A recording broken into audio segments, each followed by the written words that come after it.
I think we are all focused on doing the best we can to make sure that the men and women who serve in our military are protected. The recent revelations about misconduct in the VA underscore the urgency of addressing the problems that exist. The problems have been there a while. That's the sad part about it. When Patty Murray was chairman of the VA, she called me during the break and indicated that these problems have been bubbling to the surface for some time. There is, though, the narrow issue of empowering authorities at the VA to more easily rearrange personnel for poor performance, which is addressed in legislation recently passed by the House. But this is only one part of the problem we need to address, and as I think you all know by now, the House legislation is going to have to go back to them because, as I understand the legislation now, it calls for the secretary doing certain things. We don't have a secretary. It doesn't qualify an acting secretary, so we'll have to change that. Chairman Sanders' bill takes a more comprehensive approach to ensuring that our veterans are receiving the care they deserve, and it deserves bipartisan support. It's not the big bill that we tried to pass, we should have passed. It was supported by every veterans organization, 29 in all. But he has revised this bill. I've offered the Republicans this morning an agreement to vote on the House-passed bill as modified. And what I want them to do is allow a vote on the Sanders bill. I hope they accept this offer so we can take action to address the problems of the VA this week. To my Republican colleagues complaining about the cost of the bill, I say yes, it costs about $2 billion. It's an emergency. If there are ever anything that's an emergency, this is it. But it does take care of the vets. Not everything they need, but it's money well spent. So if we can spend well more than $1 trillion just in the Iraq war on a credit card, certainly the veterans deserve a few dollars to help take care of them right now. Senator Reid? Sure. On the VA, the Veterans Affairs Committee has reported out. You know, what I would like to do, I'm sorry to do this, but my staff's always telling me to do it, and I've never done it. Just remind me who you are. My name is Mike Catalini. I'm from National Journal. Okay? On the VA, the Veterans Affairs Committee has reported out Linda Schwartz to be an Assistant Secretary of VA. I'm wondering when you'll bring her for a vote on the floor and why. When did they report her out? I believe it was earlier this month. I have to double check. I think it was earlier this month. Okay.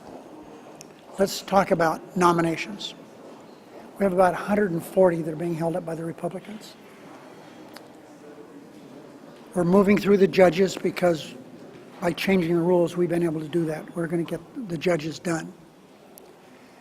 But the Republicans are continuing their pout, and we're unable to get the nominations done.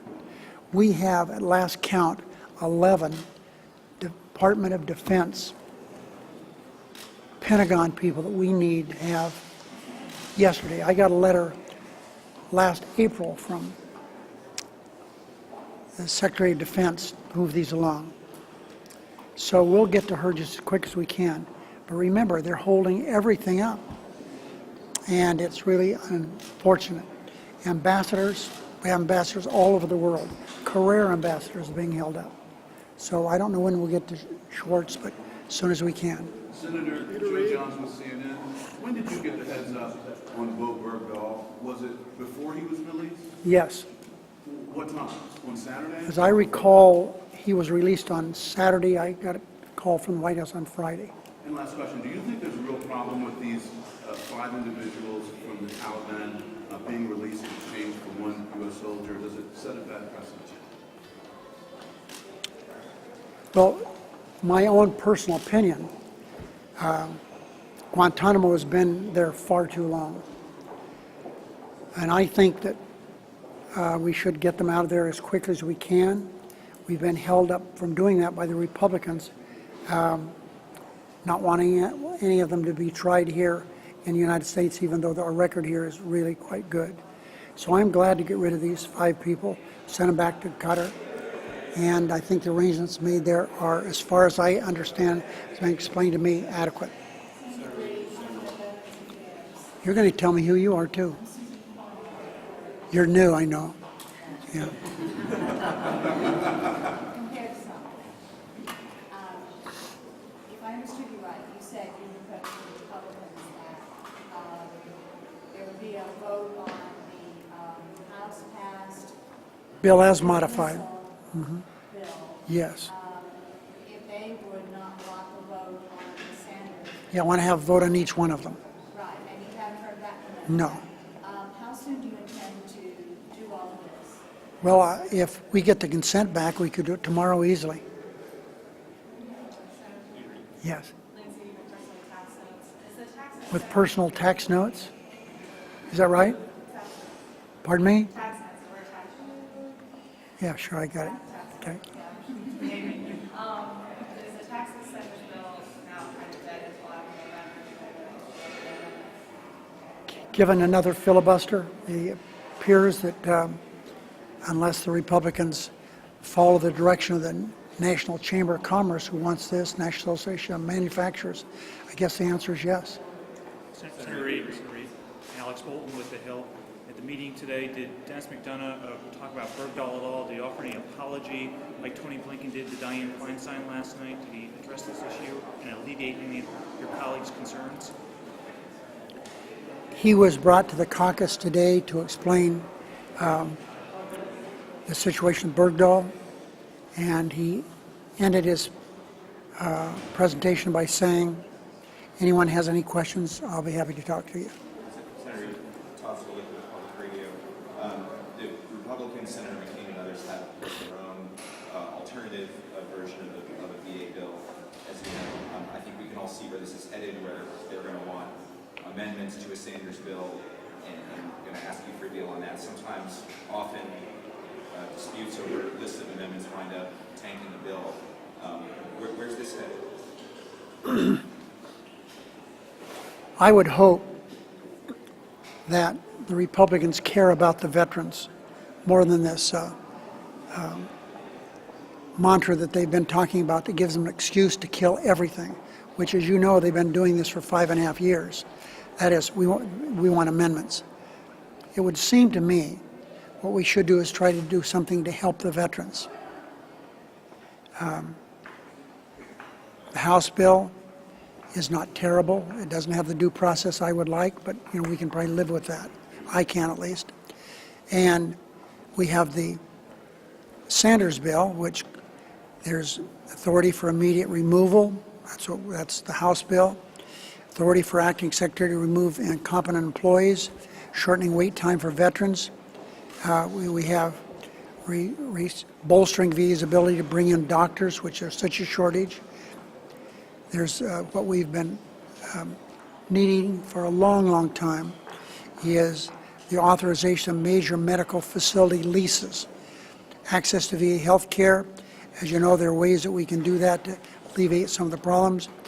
And we should do at least that. So perfection is something that doesn't always exist in legislation. So I would hope that we could at least pass these 2 things that I've talked about. Sorry, do you think there's not going to be any deal on a list of amendments to amend Sanders? It's up or down?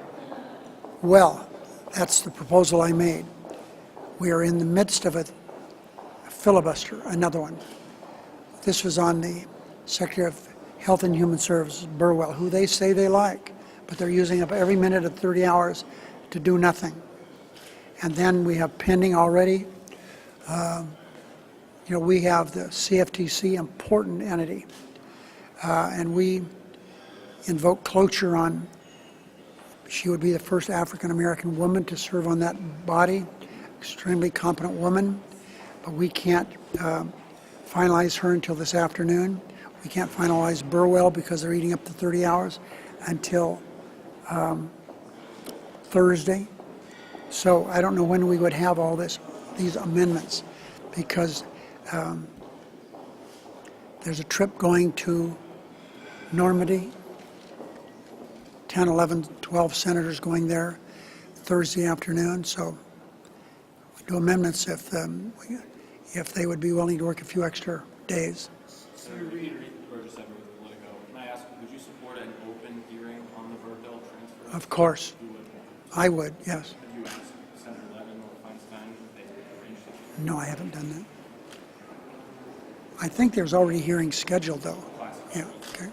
Leader Reid, John McCormick at the week. I mean, any hearing should include, if there's classified material, of course, we couldn't do that, but at least we're going to have a briefing tomorrow at 5:30, classified briefing on Bergdahl. I'm quite sure that's what it is. Senator Reid, was it a violation of the law that? You've got to follow the new McCormick, rules. Weekly standard. Did the Okay. president violate the law by not giving 30 days notice to Congress about this transfer? I've been told no, he did not violate the law. Senator Reid, Neil Slisnewski with Roll Call. When do you expect, given the time that's going to be burned, to get Burwell confirmed? I hope we get Burwell confirmed Thursday, very early in the afternoon. Okay, everyone, thanks.